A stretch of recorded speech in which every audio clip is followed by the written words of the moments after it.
اللينك ودخلنا عليها على طول وحلينا الأسئلة بتاعتنا. اللي ملحقش ان هو يخلص، عايز اقول لك يعني ممكن تعمله طبعا في اي وقت، بس مش عايزك دايما بتبقى بتفكر كتير وانت بتحل الأسئلة بتاعته عشان ما تتوهش وتدخل في ايه، في تفاصيل كتير. وزي ما اتفقنا ان احنا محتاجين ان احنا نحيد المشاعر، انا عايز ابني على الكلمة دي الريزلتس اللي طلعت لنا او النتائج السكورز اللي طلعت لنا. هيظهر لحضراتكم دلوقتي ايه هي السكورز اللي طلعت لنا. مبدئيا احنا اتفقنا نحيد المشاعر خالص لسبب هقوله لحضرتك دلوقتي حالا. الناس اتقسمت لكاتيجوريز في حته الكرياتيفيتي دي. اول ناس خالص هم الناس اللي جايبين 20 and above، 20 او اكتر. الناس دي بيعتبروهم على هاي ليفلز اوف كرياتيفيتي. الناس دي بطبيعتهم كده وسبحان الله تحسهم ان هم مبدعين. الناس المبدعين دول يا جماعة السكورز بتاعتهم من 20 فما فوق. الراجل ده او الشخص ده هو على قدرة عالية انه فعلا يقدر يطلع بمنتج جديد ومبتكر بسرعة. بس عايز اقول له حاجة، ليه قلنا نحيد المشاعر؟ في ناس يا جماعة بتفرح جدا لما يبقى هو جايب من 20 and above وتلاقي نفسه ان هو بدأ يهمل او ما يشتغلش على نفسه خالص. انا بقول له صدقني عاجلا ام اجلا لو ما اشتغلتش على السكيل اللي عندك دي، لان الكرياتيفيتي هي سكيل، حضرتك هتلاقي نفسك بدأت جراديولي ايه اللي يحصل لك، او تدريجيا ايه اللي يحصل لك، السكورز بتاعتك تنزل. عشان كده بقول لحضرتك ايه، ما تفرحش قوي، ولكن عايزك تشتغل على طول على الحاجات اللي نورت عندك باللون الاحمر، بحيث ان انت تشتغل عليها بسرعة وتقدر ان انت تحلها. طيب تاني حاجة هم الناس اللي جايبين من 15 ل 19. الناس دي يا جماعة بيقول لك above، يعني هم فوق المتوسط من 15 ل 19. في منهم ناس فاضل لهم درجه ويبقوا من الهاي ليفلز اوف كرياتيفيتي. عشان كده بقول لحضرتك ان الناس اللي اباف افريج دول انتوا كويسين جدا، ولكن انت عندك بعض الحاجات البسيطه اللي تقدر ان انت تشتغل عليها. وبعد ما اخلص الكلاسيفيكيشنز بتاعه الكاتيجوريز بتاعه الوصف بتاع السكورز اللي طلعت لنا، هقول لحضرتك انواع الحاجات اللي تشتغل عليها. مبدئيا الناس اللي جايبه من 15 ل 19 عندك حاجات تقدر ان انت بسرعه تشتغل عليها. الناس اللي من 11 ل 14 انتوا في الافريج، وده معناه ان انا عندي شويه حاجات لطيفه كده اقدر ان انا اشتغل عليها. واعرفوا ان الحاجات اللي بتشتغلوا عليها في منها نوعين، في حاجه شورت تيرم اقدر اشتغل عليها بسرعه اللي هي بيقولوا عليها الكويك فيكسز او محتاجه اصلاحات بسيطه واشتغل عليها على طول، وفي حاجات بتاخد لونج تيرم شويه اقدر ان تاخد مني وقت شويه. وده على فكره مفيد جدا. ليه؟ حضرتك في عالم الانتربرينورز من المتوقع والمنطقي ان يبقى عندك شركاء، صح ولا انا غلطان؟ مهم جدا ان الشركاء بتوعك دول يبقوا في شوية اختلافات عني. الحاجات اللي انا قوي فيها مش لازم هم كمان يبقوا اقوياء فيها، بالعكس ده الحاجات اللي انا واقع فيها شوية محتاج ان هي تبقى قوية فيهم. يعني حتى اختيارك لشركائك المفروض يكون مبني على استدي. ليه؟ لأن كل ما كنتوا حضراتكم مختلفين عن بعض فانتوا بتكملوا بعض. عشان كده دايما في قاعدة بتقولك دايما في الاختلاف يكمن الكمال. كل ما كنتوا مختلفين عن بعض تلاقي ان انتوا بتعملوا ايه؟ بتكملوا بعض. عشان كده انت عرفت النهارده ايه اللي اقدر اشتغل عليه بسرعه، وايه الحاجات اللي محتاجه شويه لونج تيرم ممكن تبقى مش موجوده في شريك ليا، وبالتالي نبقى احنا بنكمل بعض. الناس اللي جايبه من 7 ل 10 انتوا بلو افريج. بلو افريج يعني عندي شويه حاجات كتير كده اقدر او لازم اشتغل عليها وبسرعه. انا مش عايز حضرتك تبقى بتحبط لما بتعرف ان انت من 7 ل 10 فانا كده بلو افريج. ليه؟ لان زي ما قلت لحضرتك حيد المشاعر تماما. ما انا لو فضلت زعلان ايه اللي هيحصل فيا؟ هنزل اكتر. نفس الكلمه اللي انا قلتها للناس الهاي ليفل اوف كرياتيفيتي، كل ما كنت فرحان قوي هتنزل برضه، لو انت زعلان قوي هتفضل مكمل نزول. يا جماعه الانسان لما بيبقى عايز ياخد اي سكيل ويتعلمها الموضوع بيبدا برغبه. لازم يبقى عندك رغبة حقيقية ان انت تطور فعلا من نفسك وتشتغل عليها. النهاردة انتوا خدتوا الأداة اللي تعرف بيها انا واقع فين ومحتاج اغير ايه، لكن يا ترى كلنا هنشتغل عليها؟ السؤال ده اجابته عندك انت اللي بتقول لنفسك فعلا انا عرفت خلاص انا واقع في ايه، محتاج اشتغل على ايه، وعندي رغبة حقيقية ان انا فعلا اطور من نفسي وبالتالي هشتغل على ده. الناس اللي جايبة اقل من 7 اللي هم لو كرياتيفيتي، عايز اطمنكم واقول لك كلمه واحده بس. البيربس من الاسسمنت اللي احنا لسه عاملينه دلوقتي ده عشان اثبت لحضرتك كذا حاجه، اولها واهمها مفيش حد مش مبدع، مفيش حد مش كرياتيف. كل الناس عندها ليفل اوف كرياتيفيتي. الناس اللي جايبه اقل من 7 انت اصلا كرياتيف، والدليل طلع قدامك وشفت السكور بعينك. مش معنى انه less than 7 او ان انا في اللو كرياتيفيتي ليفل ان انا مش كرياتيف، لا انا كرياتيف. بقول لك انبسط ان انت كرياتيف واشتغل على نفسك، بشرط يبقى عندك رغبة حقيقية ان انت تعمل ده.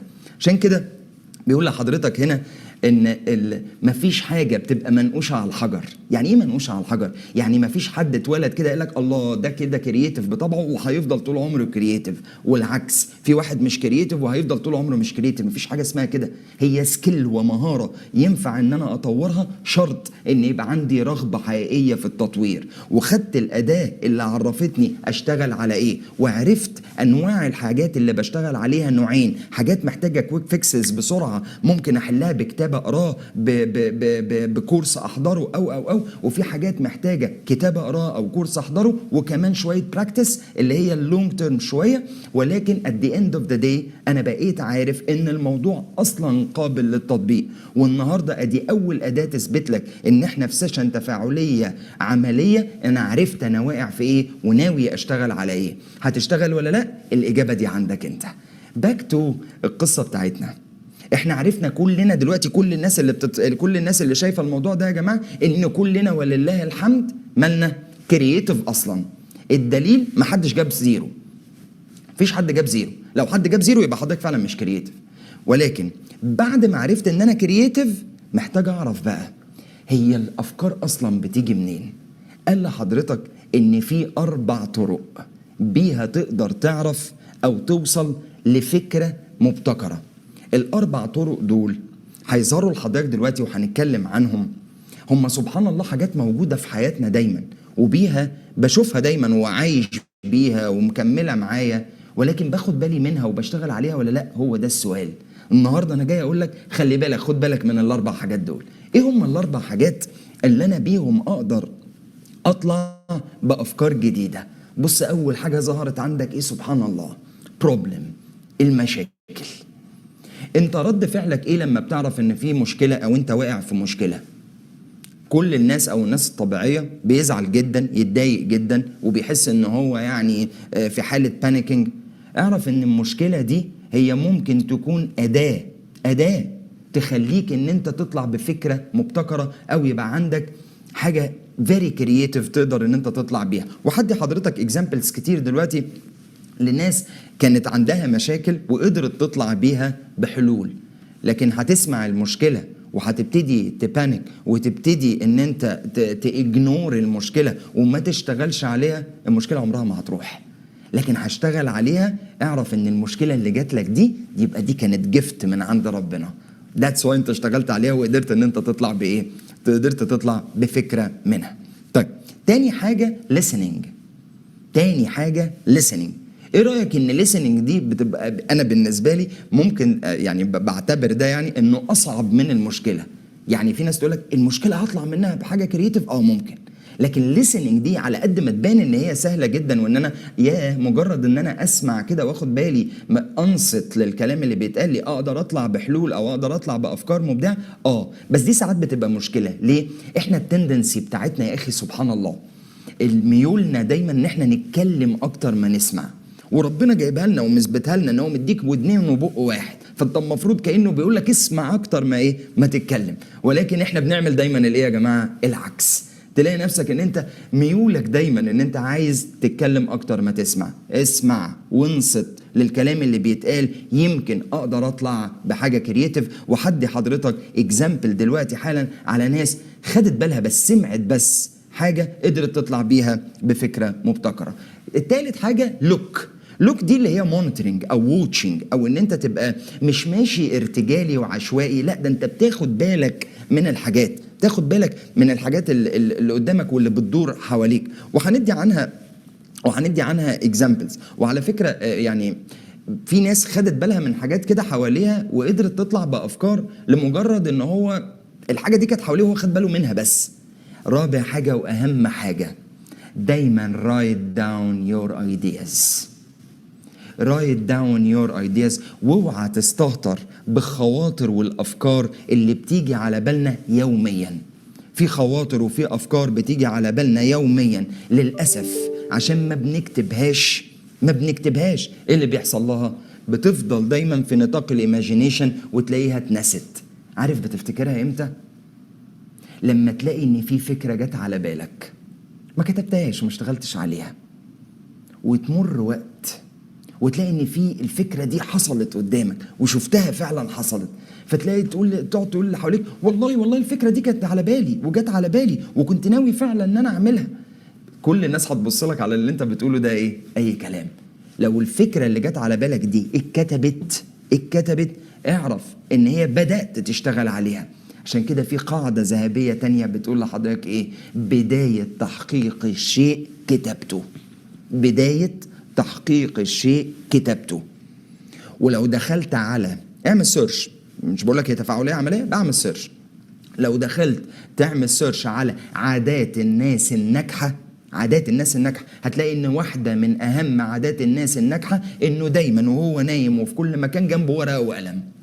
وبما اننا دلوقتي العالم بقى متطور شويه، اللي هي على الموبايل عنده النوت بتاعته بيحط فيها اي فكره تيجي على باله. وبيقول لحضرتك ان ياما في افكار حلوه جدا ومبدعه جدا ما بنكتبهاش ما بتتحققش، والعكس صحيح. خش على عادات الناس الناجحه هتلاقي دايما جنبه ورقه وقلم وبيكتب اي فكره تيجي على باله. وحد حضرتك دلوقتي اكزامبل انت اصلا لما تسمعه ممكن تقول بجد هو ده اللي حصل، بس ابقى اعمل سيرش عليه وهتلاقي ان الكلام ده حقيقي. طيب باك تو الاربعه دول ونتكلم عنهم بالتفصيل. مبدئيا لما نيجي نتكلم على اول حاجه مشكله، هل المشكله اقدر اطلع منها بفكره مبدعه فعلا او بان انا يطلع عندي حاجه ابداعيه من كلمه مشكله؟ الحقيقه احنا لو ما فيش مشاكل بنتعرض ليها فانا اصلا لم اختبر. لو ما فيش مشاكل بتحط فيها فانا مش قادر اعرف انا ايه الكابابيليتيز بتاعتي او ايه امكانياتي. احنا امتى بنعرف امكانياتنا؟ لما بنتعرض لمشاكل والاقي نفسي ان انا فكرت في فكره وعرفت اطلع من المشكله دي، وكمان قاعد اقول ياه معقول انا عرفت اعمل ده، يعني معقول قدرت افكر في الفكره دي وقدرت اطلع بده. ده بتعرفه امتى؟ لما تتحط في مشكله. لو ما تحطتش في مشكله وحياتك ماشيه بنفس الريتم بتاعها، اولا هتبقى روتينيه ممله، ده واحد. اتنين انت لم تختبر وما تعرفش ايه الامكانيات اللي موجوده عندك. اذا المشاكل لو عايز تبص لها بنظره بوزيتيف او ايجابيه، اعرف ان المشاكل دي هي شيء موجود عشان يطلع الامكانيات اللي جوايا. فبالتالي هي blessings، مش هي حاجه، هي جفت من ربنا، هي هديه كده من ربنا، بيها اقدر اعرف انا اقدر اعمل ايه وما اقدرش اعمل ايه. الدليل على ده كان في راجل محامي، المحامي ده اسمه جون جاي لاوت. الراجل ده يا جماعه شغلانتك ايه؟ محامي. ده بيشتغل كده الصبح، بيشتغل محامي، يعني بيروح المحاكم وبياخد قضايا للناس ويبتدي يترافع والقصص اللي حضراتكم عارفينها. ولكن الراجل ده بعد الظهر كان عنده فاميلي بيزنس. الفاميلي بيزنس ده كان عبارة عن مصنع للجلود. وانا اسف اني بقول مصنع للجلود، هو مش مصنع ولا حاجة، هي عبارة عن أوضة كده ورثها من أجداده ومن آبائه، فيها مكنة كده بيعمل فيها بيقطع بيها الجلود. بيبقى عنده حتة الجلد كبيرة كده ويقعد يقطع بيها الشكل بتاعه. ما اقدرش اقول ان هو مصنع، ما اقدرش اقول ان هو اي حاجه، ده اوضه صغيره قوي دي كده فيها المكنه بتاعته اللي بيقطع بيها. دخل زياده يعني اديشنال انكم بيطلع بيه عشان يقدر يسبورت ويقدر يعيش بيه. الراجل ده الحقيقه بعد الظهر وهو بيجي يقطع الجلود كانت مقابلاه مشكله. ايه هي المشكله؟ انت عشان تعرف تقطع الجلد لازم يبقى في حاجه انت بتمشي عليها، لازم في حاجه كده تمشي عليها متعلمه قدامك عشان المكنه وهي بتقطع تبتدي تقطع بالظبط على اللي انت معلم عليه. فكان بيستخدم القلم الرصاص، بيستخدم قلم رصاص او حاجه كده بيهايلايت بيها خفيفه يعني. فللاسف كان بيقع في مشكله. ايه هي؟ ان دايما مش باين القلم الرصاص، ما بيبقاش باين معلم جامد في الجلد يعني. فبالتالي لما بيجي يمشي دايما يطلع ايرور، يجي يخرج عن الخط اللي هو محدده. حاجه بدائيه جدا، حاجه بسيطه جدا يعني. فاي هزه فيها يا عيني تبوظ له الدنيا. ما هواش بيشتغل على سكيل كبير ولا عنده مصنع ولا خالص خالص، ده على حاجه سكيل صغير قوي. والراجل ده كان المشكله دي بتخليه يعمل ايه؟ يهدر جلد كتير، يعني كل شويه ما هو مضطر يرمي الحته اللي باظت دي ويبتدي يعمل ايه؟ حته من الاول ويعلم من الاول. فكان بيكونسيوم تايم وكوست وحاجات كتير جدا. يعني كان الراجل ده يعني الموضوع ده كان عامل له قلق. استخدم الحل التاني عشان يخرج من المشكله دي، ان هو يعمل ايه؟ يعلم بالقلم الحبر. ده اللي كان موجود بقى ساعتها، الاقلام الحبر دي اللي هي اللي حتى كنا بنشوفها في الافلام بتاعت زمان، دايما يبقى معاهم كده الايه؟ القلم الحبر. القلم الحبر الحقيقه مع الجلد ده بيعمل مصيبه مش بيعمل مشكله. ايه هي بقى؟ عمره ما يقدر يمشي على اللاين، لان هياخد وقت كبير جدا على ما ينشف، ومهما نشف هتلاقيه وهو ماشي لازم يخرج ويبعد عن اللاين ده، بلس انه بيسيب علامات فين؟ في الجلد. عايز اقول لحضرتك ان الراجل ده بعد تفكير كبير في المشكله اللي هو فيها دي، خرج بحاجه احنا كنا لحد النهارده بنستخدمها، اللي هي ايه؟ اللي هي البول بوينت بنز، الاقلام الجاف. الاقلام الجاف هي فيها ميزه ان هي بتجمع بين ان هي بتاخد التوضيح بتاع الاحبار، يعني بتعرف تبقى واضحه، مش زي القلم الرصاص، وفي نفس الوقت هي زي القلم الرصاص في ان هي اول ما بتمشي بيها بتنشف على طول. الراجل ده يا جماعه قدر يطلع بسبب المشكله اللي مر بيها بحاجه احنا بنستخدمها لحد النهارده. البول بوينت بنز اللي احنا بنستخدمها لحد النهارده فكرتها اصلا طلعت من الشخص المحامي اللي اسمه جون جاي لاود. تاني حاجه نتكلم عنها listen. السمع.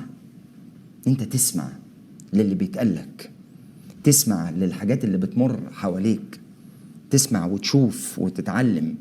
لما يجي حد يتكلم في حاجه تسمع ايه اللي كان مبسوط بيه جدا واقدر اطلع منه بايه؟ فكره تخدم ده، او ايه اللي اتضايق منه جدا ازاي اطلع بفكره اتجنب بيها ده. كان في ذكرا لحاجه زي كده، كان في الدكتوره دي دكتوره اسمها دكتور جيل دي يا جماعه كانت بتشتغل في حاجه يعني زمان شويه. يعني كانت بتعمل ايه؟ كانت بتشتغل في ان هي بلاستيك سيرجن. يعني ايه؟ هي بتعمل جراحات للناس، او بتحقن الناس بماده كده كان على اياميهم غريبه شويه، اسمها ماده البوتوكس. المادة دي كانت بتحقنها ليه؟ للناس اللي عندها رعشة في خدها أو في عند الحاجب، أو رعشة في قورتها. في ناس بيبقى عندها رعشة في الجبهة بتاعتها أو عند الجفون، فكانوا بيحتاجوا إن هم يروحوا لبلاستيك سيرجن بحيث إن هو يديهم حقنة أو يديهم دوز من البوتوكس اللي بيها بتخفف الرعشة دي شوية. الحقيقة كان بيجي لها دايما الكلاينت ده كانت بتحقنه على مراحل. يعني بتقول له الاول هنبدا بالجبهه وبعد كده بندي هنا في الجفون وهكذا. يعني المهم خلص السيشنز بتاعته اللي كانت في جبهته في القوره بتاعته يعني، وبدات تدخل على الجفون. فهو ما يعرفش، وهي بتحقنه في الجفن بتاعه او عند الخد كده.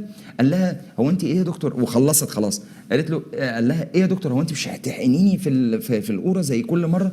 فقالت له لا، انت خلاص خلصت السيشنز بتاعت الجبهه بتاعت القوره يعني، وبقيت تتصرف وتتحكم فيها بشكل طبيعي، فانت مش محتاج ان انت تعمل ايه؟ حقني فيها يعني. قال لها بس المرات اللي فاتت لما كنت بتحقنيني كنت بخرج كده ببص في المرايه بحس ان انا وشي كده مشدود، وان انا رجعت تاني شباب، وحاسس ان انا وشي جلوي ومنور بسبب الحقنه اللي انت اديتيهاني في الجبهه. الكلام اللي هي سمعته منه ده ما عداش كده، قعدت تبص وتفكر وتحلل وتجمع الافكار وايه الدوزز اللي ما تأذيش وفي نفس الوقت تحقق المطلب اللي كان عند الراجل ده، وطلعت بفكرة مغرقة السوق العالمي كله دلوقتي، وهي فكرة الحقن بالبوتوكس. خرجت منين الفكرة دي او طلعت منين الفكرة دي؟ من حد سمع لكلاينت وقدر يطلع بيها بفكرة ان هو يحقن من غير ما يضر الناس، وفي نفس الوقت يديهم دايما مظهر الشباب والوش الجلوي، ويحس ان دايما وشه مشدود لمجرد ان هي سمعتها. ياما حاجات بنسمعها في حياتنا وبتعدي كده ما بناخدش بالنا منها، ولما بتاخد بالنا منها نقول ممكن نعمل كذا، او صح دي فكرة وممكن نشتغل عليها وكذا، بينسى وما يشتغلش عليها تاني. تالت حاجه لوك. الحقيقه لوك دي ندي اكزامبل مهم جدا عنها. هو في مهندس كهرباء سويسري اسمه جون ديمسترون. جون ديمسترون ده كان عايش في بحب دايما على فكره اقول وظيفته ايه عشان تعرف ان هم بيطلعوا مش لازم يطلع بحاجات ريليفنت اللي هو بيعمله، بالعكس ده ممكن يطلع بحاجات بعيده جدا عن مجال فيه لمجرد بس ان هو فكر في الاربع حاجات دول يعني. المهم الاستاذ جورج ديمسترون ده هو مهندس كهرباء كان عايش في سويسرا. ليه بنقول في سويسرا؟ عشان هو كان يعني ناحيه جبال الألب شويه. الراجل ده يا جماعه جبال الألب مشهوره بان عندها زرعه او عندها زهره اسمها زهره الارقتيون، وساعات بيقولوا عليها زهره القرطب.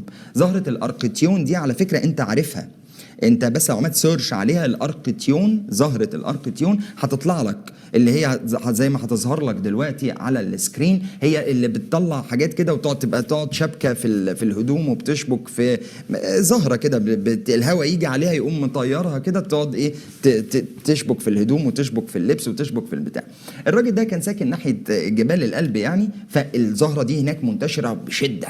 فبالتالي كان بيعمل ايه؟ كان هو راجع دايما بيته يلاقي الآتي، بيلاقي الارض عنده متغرقه بالزهره دي من هي لازقه على طول، ويقعد يشيلها طبعا بيطلع عينه، لازقه في الهدوم فبيجي يشيلها تطلع عينه، بتبقى لازقه حتى في الكنب وفي الكلب بتاعه. فكان يعني كان الراجل ده الموضوع ده عامل له ايه؟ عامل له قلق. بص بقى خد باله من ايه وقدر يطلع بايه. الراجل ده يا جماعه لقى ان هي عشان بتطلع يعني بتدخل تلزق في الحاجه. جاب زهره الارقتيون دي، جمع منها كتير وطلع منها بفكره برضه احنا بنستخدمها لحد النهارده. عارفين واولادنا بالذات الصغيرين او الاطفال الصغيرين بيستخدموها. ايه هي؟ عارف حضرتك الكوتشيهات اللي بلزق دي؟ الكوتشيهات اللي بلزق دي دي كانت عباره عن فكره طلع بيها الشخص ده، كان يعني فكره قدر ان هو يطلع بيها بان هو يعمل اللزقه دي في الكوتشي، بحيث ان هو اولا بتدي شكل جمالي، 2 بتخليك تتجنب الرباط تماما، 3 سهل جدا على الاطفال ان هم يستخدموها، مش محتاج ان هو يقعد يربط ويربط ويعمل وبتاع. فبالتالي الراجل ده من زهرة الارقتيون اللي خد باله ان هي اولا بتلزق عشان تطلع بتاخد يعني جهد وبتمسك في الحاجه بتلزق فيها. الراجل ده قدر يطلع بفكره ان هو يعمل لزقه اللي احنا بنستخدمها سواء كان في الكوتشيهات، سواء كان في الشنط، سواء كان في حاجات كتير بنستخدمها في حياتنا عن طريق اللزقه دي اللي بنرفعها وتبتدي تعمل الصوت اللي احنا بنعمله، الصوت بتاع اللزقه ده. فده الفكره دي طلعت من مهندس كهرباء كان عايش فيها. اخر حاجه لما نيجي نتكلم رايت داون يور ايدياز. رايت داون يور ايدياز دي مثال عليها قوي شويه وبيخض شويه يعني. مثال عليها الحقيقه هو شخص اسمه لاري بيج. لاري بيج ده مش هقول لك كان بيشتغل فين او عمل ايه او ايه القصه دلوقتي. هو واحد عنده 23 سنه، يعني هو عمره قريب شويه من حضراتكم يعني. واحد عنده 23 سنه فكر في فكره جت على باله، وهو كان بيقول لك كنت نايم ومره واحده صحيت لقيت الفكره دي جت في دماغي. الراجل ده ما سابش الفكره دي في دماغه كده ونام كان من النوم، لا كتبها. الفكره دي كانت بتقول ايه؟ الفكره دي كانت بتقول هو احنا ليه ما بناخدش اي حاجه بنعمل عليها سيرش على الانترنت وناخدها ونربطها في فولدرات عندنا ونحفظها عندنا، بحيث ان احنا لو حد رجع عايز يستخدمها تاني نقدر ان احنا يعني لو عمل سيرش عليها نقدر ان احنا نطلعها له جاهزه من غير ما يتعب في اي سيرش. راجل يا جماعه الفكره اللي طلع بيها دي ان هو يبقى عندنا فولدرات لكل الحاجات اللي بنعمل عليها سيرش على الانترنت. الراجل ده يا جماعه طلع بفكره لشركة كبيرة بنستخدمها برضو كلنا في حياتنا اليومية ولا غنى عنها. هو قدر يطلع بنواة يعني للفكرة دي اللي هي شركة جوجل. الراجل ده كان من أحد مؤسسين شركة جوجل اللي هي عبارة عن سيرش انجن. الفكرة جت ان هم بيحفظوا كل الحاجات اللي الناس بتسيرش بيها في فولدرز ومحطوطة ومتسيبة، بحيث ان اي حد يبقى بيدور على الحاجة دي يطلع له الفولدر بتاعها على طول اول ما تماتش مع كلمة من اللي موجود فيها اللي حضرتك بتستخدمها. واللي طول السيشن عمال اقول لك اعمل سيرش اعمل سيرش اعمل سيرش، حضرتك هتعمل سيرش على جوجل. جوجل ده فكرته جت منين؟ من واحد كان نايم مرة واحدة صحي عنده فكرة بتقول هات الحاجات اللي الناس بتسيرش عليها، واي نوت الموضوعات ان احنا ناخدها ونحفظها عندنا في فولدرز، بحيث ان احنا نقدر نريكول التاني او نطلعها تاني لمستخدم تاني بيدور على نفس الحاجه. الحاجات دي يا جماعه انت لا تتخيل هي مهمه ازاي، وينفع ان احنا نطلع بيها افكار فعلا تبقى مبدعه. تاني حاجه هنتكلم عنها بعد ما خلصنا الاربع حاجات، وعلى فكره عايز اقول بس لحضراتكم حاجه، اوعى تفتكر ان انا دايما بدي اكزامبلز ناس من بره. عايز اقول لحضرتك ان في مهندس مصري كان عايش في امريكا ورجع مصر. الراجل ده يا جماعه يعني هتسمعوا عنه قريب قوي، هتسمعوا عن الراجل ده قريب قوي. الفكره بدات تنتشر جدا في مصر. الراجل ده بص هو بيشتغل مهندس كمبيوتر ساينس، طول عمره في العالم ده ملوش دعوه خالص باي قصه من اللي هقول لحضرتك عليها دلوقتي، وهتتخض لما تعرف. الراجل ده يا جماعه كان ليه حد صاحبه ده باباه مات، راح معاه البروسس كلها بتاعه الدفنه والعزاء والكلام ده كله، واتفرج ولاحظ تاني، اتفرج ولاحظ حاجه غريبه قوي. لاحظ ان مفيش اي حاجه منظمه، كل حاجة عشوائية، لدرجة ان صاحبه ده بعد ما باباه اتدفن وخرجوه حطوه في العربية ورايحين بيه على المدافن عشان يدفنوه، كل العربيات اللي موجودة، عارفين الجوامع الكبيرة اللي بيبقى فيها كذا عربية كده بيحطوا فيها الناس الأموات يعني. عايز اقول لحضرتك ان الراجل ده صاحبه وهم رايحين، هم للأسف كانوا ماشيين ورا العربية الغلط. اللي بيحكي القصة دي الراجل المهندس المصري ده، مشوا ورا العربيه الغلط ووصلوا عند المدافن، اكتشفوا ان هم مش ده الطريق ومش دي العربيه، وكل الناس اللي كانت جايه تعزي فيه اللي راح هنا واللي راح هنا واللي راح هنا، وكمان طلع عينهم وما بيطلعوا الورق بتاع تصريح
جايه تعزي فيه اللي راح هنا واللي راح هنا واللي راح هنا، وكمان طلع عينهم وما بيطلعوا الورق بتاع تصريح الدفن والقصص دي كلها.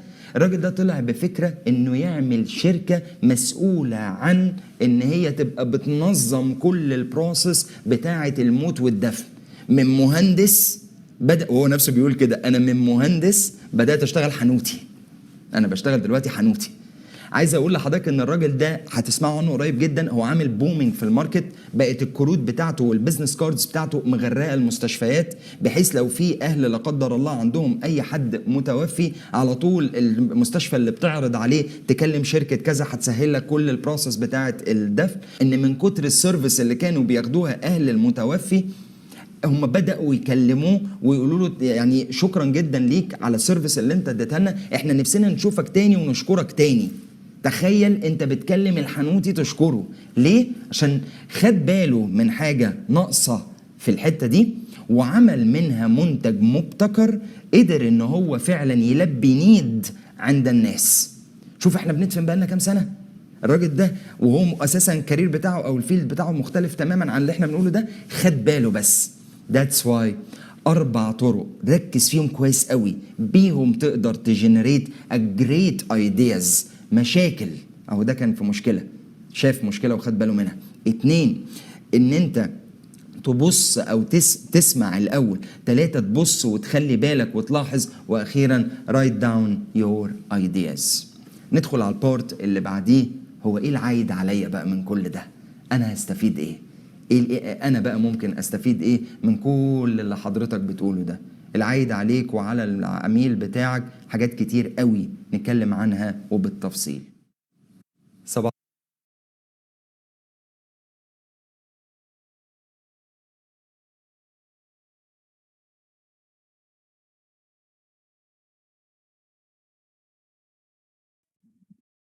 طيب احنا بعد البريك شفنا السيشن بتاعت استاذ شهاب عن البرودكت انوفيشن. احنا النهارده هنعمل بارت 1 وبكره هنعمل بارت 2 اللي كان بيقول لكم عليها في اخر الفيديو بتاعه، وهو ايه العائد عليك كبزنس لما تبتكر فكره او يبقى عندك برودكت انوفيشن. كل ده هنعرفه بكره، وهناخد ابيسود تانية من الاس ام ايز. احنا كده النهارده خلصنا اليوم بتاعنا، ما عندناش ريكاب النهارده، ولكن في اخر الاسبوع هنريكاب على كل حاجه من اول الاسبوع. يعني هنريكاب على حد 2 3 4 خميس، كله يوم الخميس ان شاء الله. يا رب تكونوا استفدتوا النهارده وتعلمتوا حاجه جديده ما سمعتوش عنها قبل كده. مبسوطه جدا ان انتوا موجودين معانا، واتمنى ما اكونش طولت عليكم النهارده.